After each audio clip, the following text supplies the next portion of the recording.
looking for the good one, penetrate, and make the shot. They get all of those points. Boy, you guys are fine. Hey, we're coming back right now. He is a common denominator, period, as far as basketball is concerned at the University of North Carolina with all the guys. I am good friends with Bill Chamberlain, Charlie Scott, Bob McAdoo, but I didn't play ball with any of those guys. But all the times that I've gone back to the University of North Carolina during the summertime, we've had a chance to go out to eat, spend time together, be in the gym together, be in the weight room together.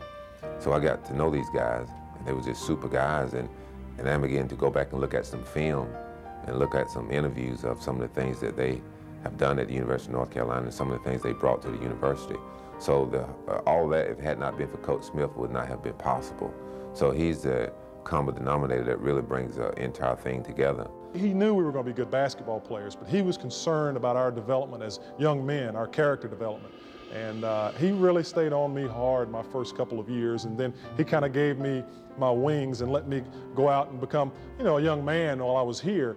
And I look back on those days, and I'm so grateful to Coach Smith because he gave me enough room to be the big, you know, rambunctious teenage kid that I was, but he reined me in a lot of times when I got out of line and helped me see the difference between, you know, that fine line of being a teenager and becoming a young man. He'd bring us in every semester and he'd have our report cards there and say, "Oh, Bobby, you gotta see in that. You got to do better than that." And you know, really kind of like a second dad, kind of overlooking everything in your life, even spiritually, just trying to make sure things were on track, that you didn't have any problems, or if you did have problems, you know, finding people to help you deal with them. And I really appreciate that about him. I can recall when I first went on a recruiting visit, you know, he said, I can't promise you that I would make, you know, you will make it to the NBA or you would do whatever in basketball, but I promise you that you're going to get a great education. And after you leave here, you're going to have a great job. And it's just the type of guy he is.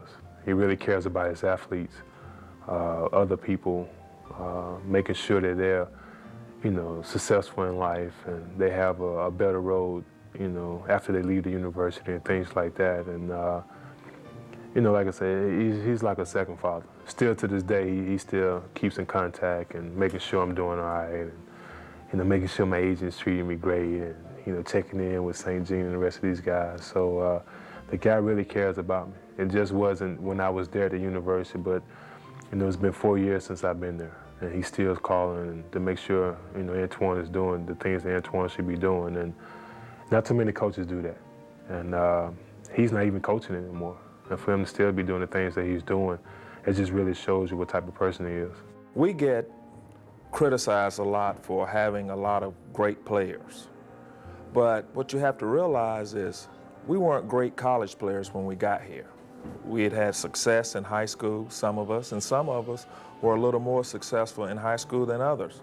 But as a collegiate player, we had to be developed, we had to be coached, and we had to be taught how to play together as a team. And we had the best person in the world to do that in Coach Smith.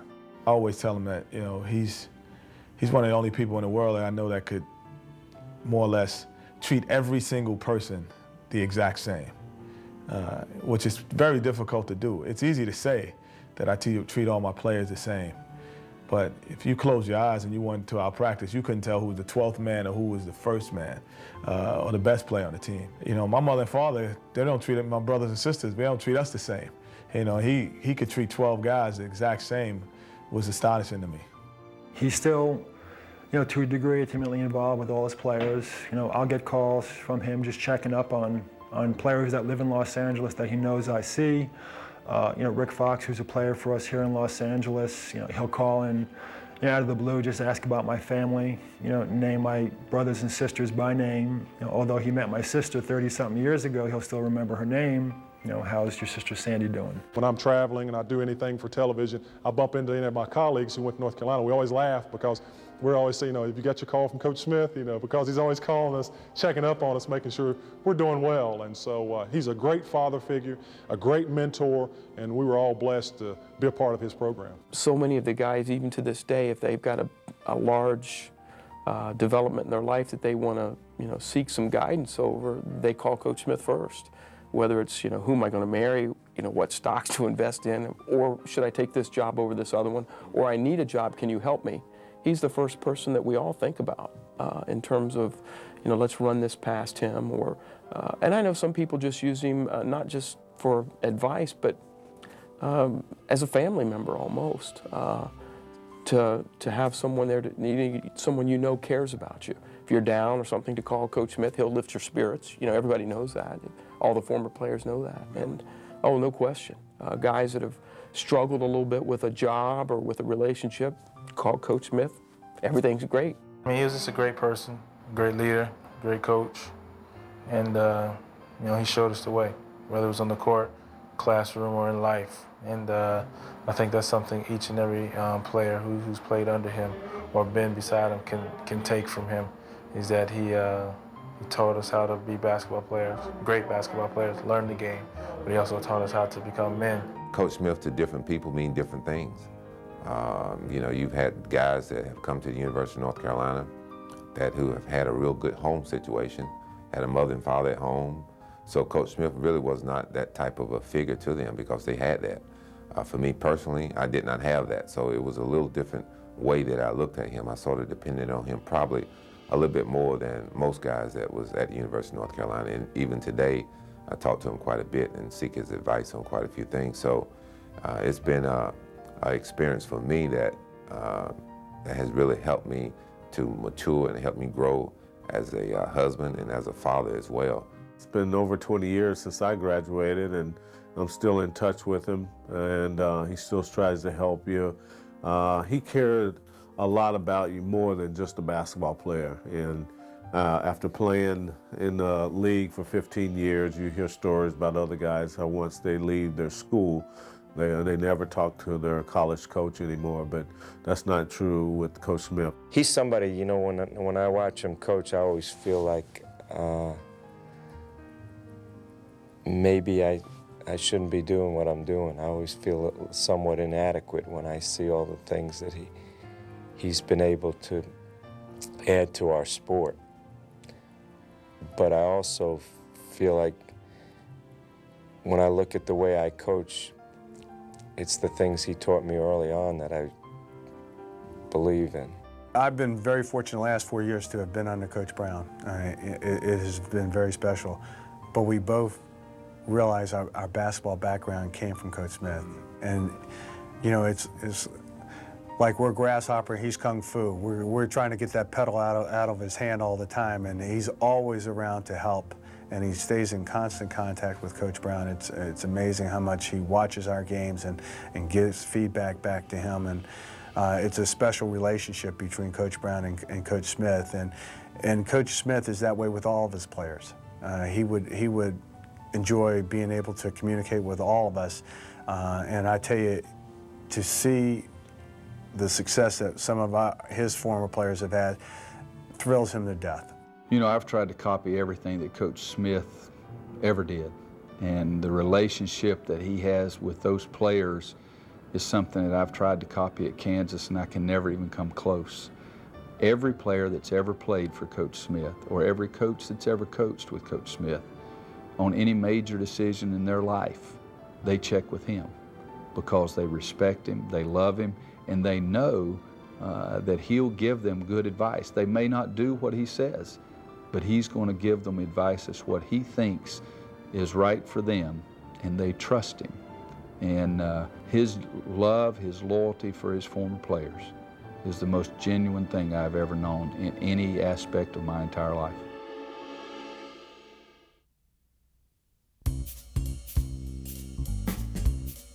I'm not really sure how the order is made up.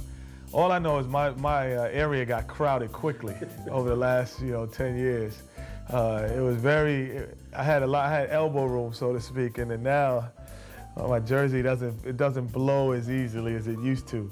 But that's just a tribute to how many great players have been coming through over the last 10, 12 years since I've been gone. My wife and I were in St. Petersburg, Russia, about 5 years ago. We took a cruise out there, and even in Russia, they got Carolina hats and Carolina jackets. And not to take anything away from Duke, but I don't see the Duke T-shirts around that much. Wait, could you say that again? You heard that, 30? 14-0, dog. He didn't believe it. I told him that I told him that a week ago. He's like, oh, you didn't go 14-0, Duke the only. I'm like, man, I did it twice, man. What do you mean? I went 14-0 twice. Thank you. I'm glad you said that. 14-0. I hear all that Duke stuff, and I went 14-0 twice. 28-0, 2 years. Back then, I don't know if you're aware of this, but they had a bed. They had one big bed, and it had been handed down. Rusty Clark handed it down to Lee Dedman, to other guys, and I had it at the time Mitch came, and so Mitch really wanted it. It was a king-size bed, and everything else was real small, and so he would do whatever I'd ask. I'd say, I need to go get a soda. Go get me a soda down there at the 7-Eleven. He'd go to get it, and he did a lot of things for about a year, 2 years almost, so he would have that inherited to him and willed down to him, and so he did a lot for me while I was at school, and I enjoyed being around Mitch. I've never seen an individual want to win at anything so badly. I don't care if you're trying to see who can write 500 words on a piece of paper the fastest or hold their breath.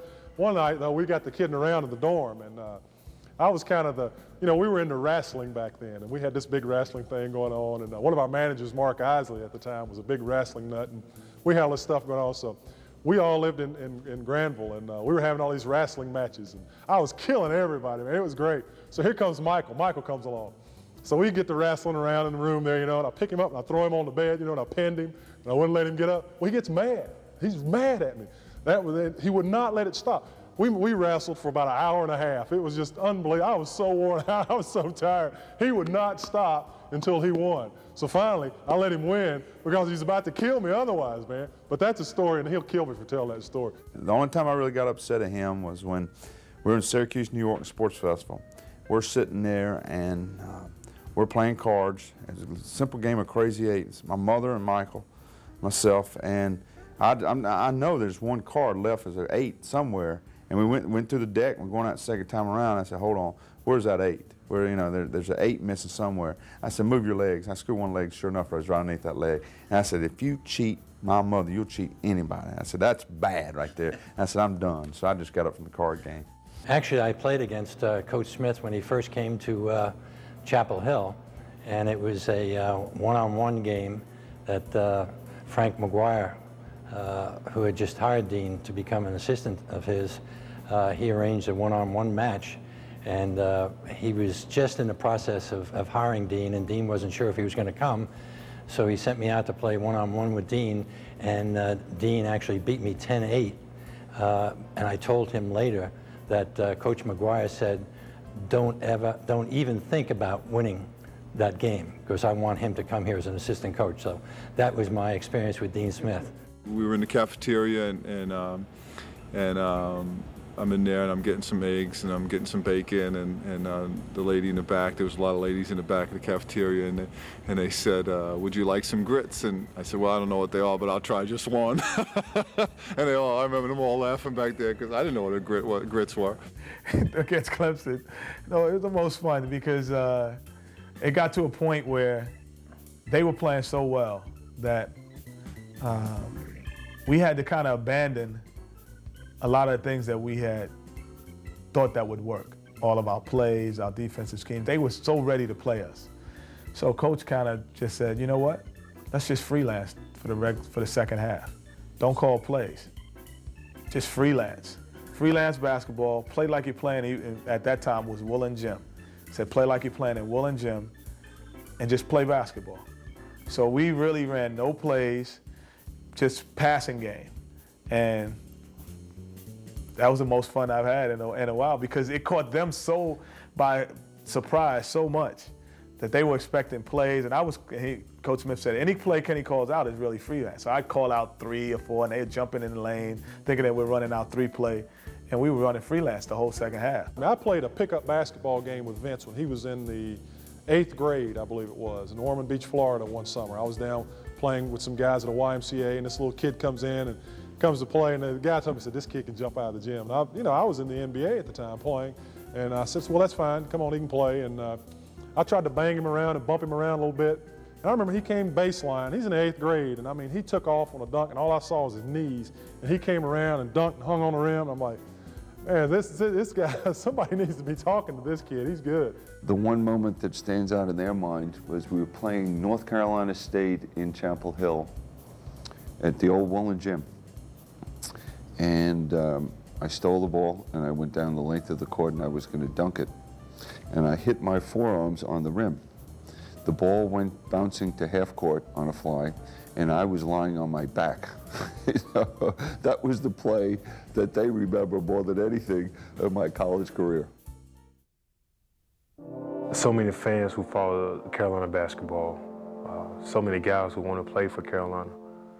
And for you to get the opportunity to put that jersey on and represent, you know, in the university and the fans across the country and things like that. And I mean, it was amazing. And for me just to play, you know, in Carolina and just the stories that I have. I mean, you know, those 3 years at Carolina are probably the most important 3 years of my life, or the best 3 years of my life. Well, I'll never forget that feeling. Even though it's been quite some time now, 1972, I think it was in November, blue-white game. And coming from high school where you had a uniform with a warm-up top, that was it. Yeah, and then going to North Carolina where you had the pull-up socks, which they don't have anymore, and the uniform, which was a great uniform at that time, a V-cut T-shirt, a belt, you know, on the shorts. You had a shooting shirt, and then on top of the shooting shirt, you put a warm-up jacket, and then you had these great warm-up pants. You know, everything was, you know, clean and sharp and blue and white. Yeah, I just felt I could, you know, run quicker and jump higher just by wearing the uniform. You know, I'll never forget that feeling, you know, putting it on before the blue and white game and actually bouncing around the locker room. You know, to me, and then to go from the locker room into Carmichael at the time, into a crowd of, you know, 8,000, 9,000 people, just raving fans, you know, it had to add, you know, some speed and quickness, you know, to my game. It just had to. It's the effect the uniform, the tradition, and the crowds there had on the players, and me in particular. Probably my biggest basketball moment, too, even with the championships in Houston included. My first game with Carolina, you know, it was in Greensboro, North Carolina, and coming out the tunnel for the first time in a college game with the sweats on, the UNC on your front, the big bell collar sweater, sweatsuits. And, you know, you play in college, in high school, you know, I grew up in New York, where most of the high schools are, you know, 500,000, 2,000 people at most, you know, I played in front of. But the first time you walk out and there's 17,000, all in light blue, you know, and point guard, being the point guard, I was the first guy out. So I'm coming out and I just look out and I see everyone just rise as I come out the tunnel. That was my best feeling in basketball. It was like, I've arrived. I'm like, I'm here. This is what I've been dreaming about when I was 12 years old. I'm on my way. Putting that jersey on for the first time gave me that wonderful feeling that I thought I would have, but it was a little bit better than I could have imagined. You know, you lay in bed at night as a high school kid and you dream of putting on that Carolina blue and white and running out onto the floor at the time of Carmichael and the fans going crazy. And I remember putting on our jerseys the first time before we went out. We had a blue-white scrimmage, inter-squad scrimmage, and I got my jersey and I put it on. I just kind of stood there and looked at myself in the mirror. You know, it's almost like you want to pinch yourself. I'm actually in a Tar Heel jersey. And I also realized when I put that jersey on, there's a sense of pride, a sense of accomplishment that's instilled into that jersey, not because of me, but because of the past and the tradition, the family tradition we have, the bond here at North Carolina. There's a lot of sweat and a lot of hard work that's gone into making that North Carolina name, and now I have a responsibility as a player to come in and to help fulfill that and carry that legacy on. You know, you can stop practice and you point to the jersey and say, you know, Michael Jordan, you know, he dove on a loose ball in practice, so you better dive on a loose ball too. You know, those kind of things. There's always lessons that you can teach and use those jerseys. You know, those guys are watching over you. You know, work hard. And then for recruits, you know, you bring recruits in and you say, heck, you know, maybe someday you can have your jersey hanging in the rafters too. And, you know, some kids are intimidated by it and some kids really want to be a part of that. To see James Worthy, Michael Jordan, Vince Carter, Anton Jameson, some of those guys' jerseys hanging up there. My kids remember those guys because they're still playing. So to them, they're somewhat shocked to think that I played basketball like those guys did, because now they see an old man that go into the YMCA or go into the aquatic center and go up and down the court 2 or 3 times, and all of a sudden you're humped over. So it's a little different story as they look at me now and when I was 18 to 21 years old. My son is very proud when he goes back to Carolina. They live down here, but they also have a home between Durham and Chapel Hill that he goes up to every once in a while, and plays in Woolen Gym. And we played in the old Woolen Gym before Carmichael and certainly before the Dean Dome. And he loves to play on that court, knowing that I played in that court.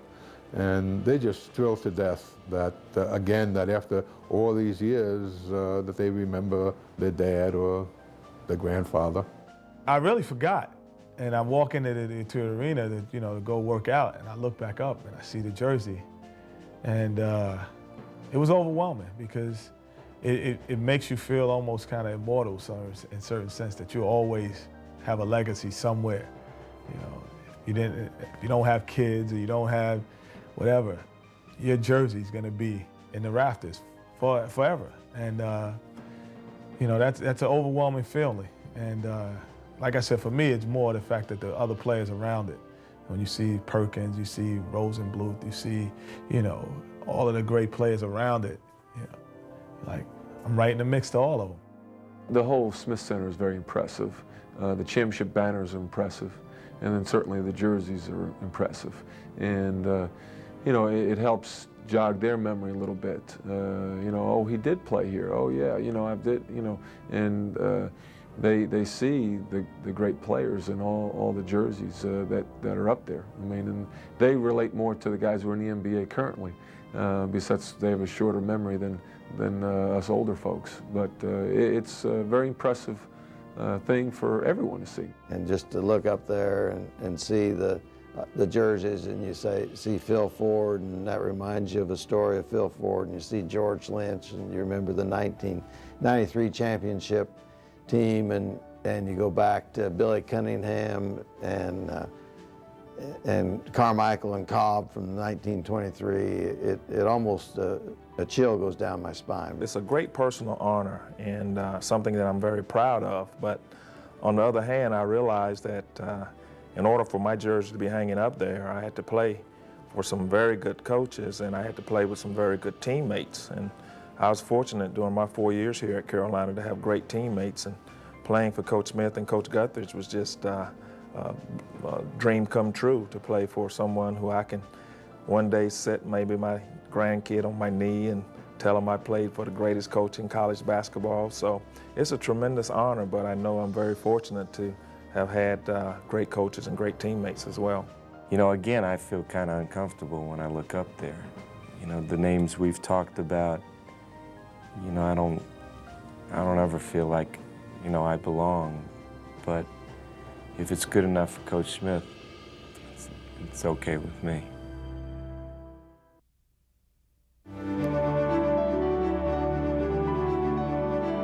Bobby one time took a George Karl pass and missed the layup, because he did have some people right there bothering him.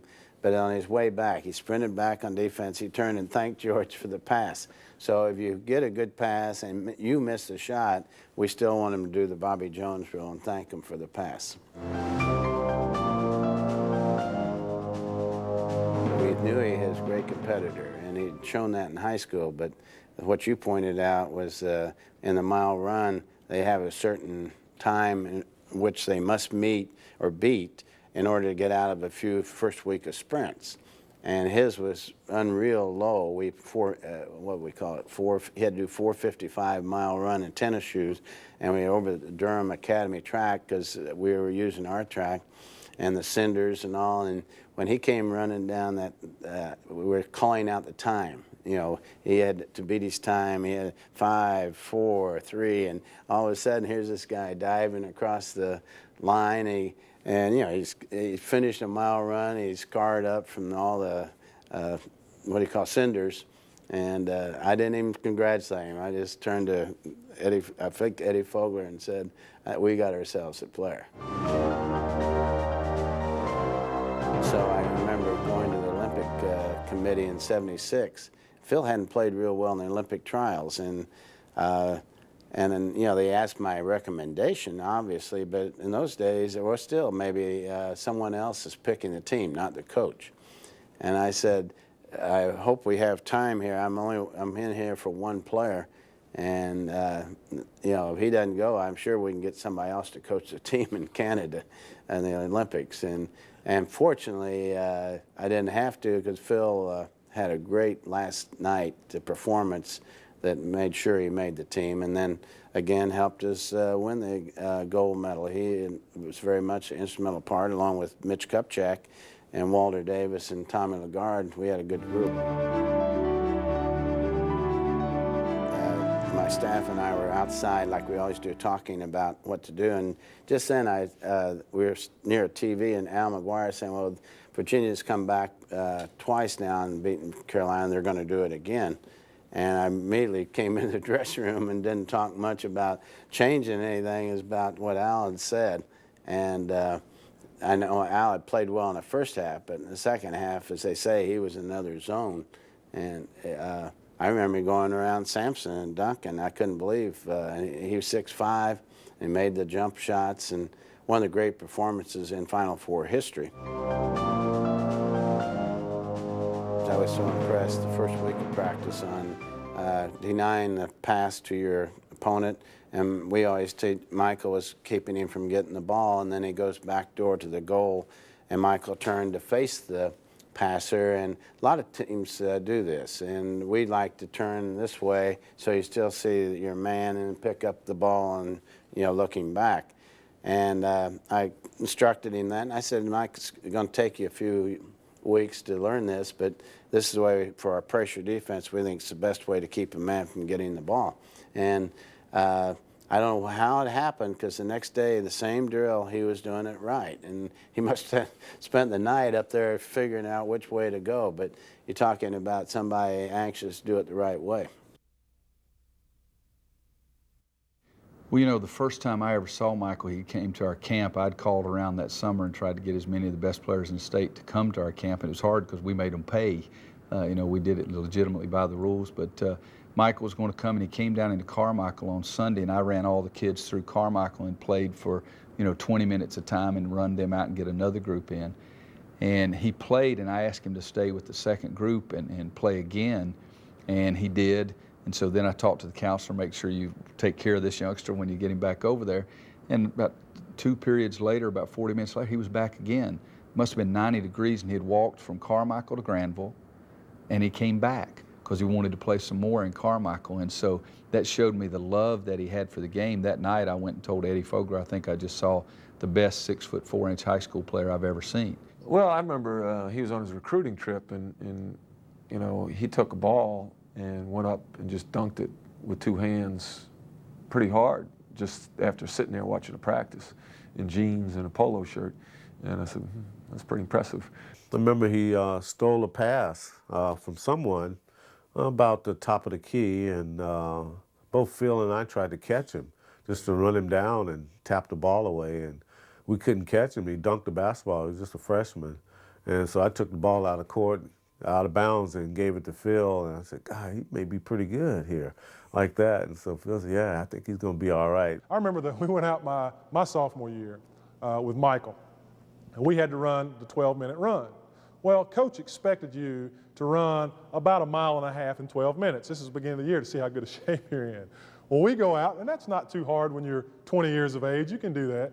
We all take off running, you know, we got a couple groups. Well, Michael's in the lead, and he is running as hard as he can possibly run. He's going to try to lap us. He is, man, I mean, he's flying, and we're looking at him like, what in the world is wrong with him? So we get to about the 6th lap, and he is dying. I mean, he's just running himself in the ground. But he will not stop. He's still running as hard. And he laps every one of us. And he's running, and he's, you know, he makes himself sick, but he runs his guts out trying to prove a point. And we're like, what are you doing? He runs like 8 laps, and everybody else runs 6. You know, and Coach Smith, you know, Coach Smith just loved that. He just, you know, he drove it into our sides all weekend long, but just very competitive. I just remember the days that they're doing study hall, how he would be unrelenting on Warren Martin and Brad Daugherty, who were younger players, but asking them, how many times did I dunk on you today in practice, Warren? And what about you, Brad? Don't you laugh too much? So, I mean, that's what I remember most about Mike, is that he always kept score. Michael got me in trouble with Coach Smith one time because I would always challenge Michael. I'd be referee and I'd be underneath the basket, and Coach would put Michael and, you know, our 5th, 6th, 7th, or 6th, 7th, 8th, 9th guy, and then the other 4 starters with somebody else. And I'd say to Michael, I'd say, I bet you're going to lose I'll bet you a Coca-Cola you're going to lose this drill. And we had this going a little bit, and finally one day Michael walked by Coach Smith and said, ask Coach Williams how many Cokes he lost today. And Coach Smith had to ask me about it, and I had to confess, and he says, don't do that, he's going to kill everybody anyway. But I mean, he was so competitive that we would almost arrange things to make him the underdog. It made no difference. I just remember, you know, days when, you know, we'd be practicing, or, you know, in the summer times, where the only thing that I noticed that he did different from anyone else, he never left the court. You know, guys, you know, we play pickup games and the next team will come on, and if you win, you stay on, or the next team. He never left the court. So when guys would go get water, he stayed on the court, and he used to stand in the middle of the circle. And I asked him one day, it's like, you know, why are you standing in the circle? He's like, because I don't want anybody to be on the court longer than me.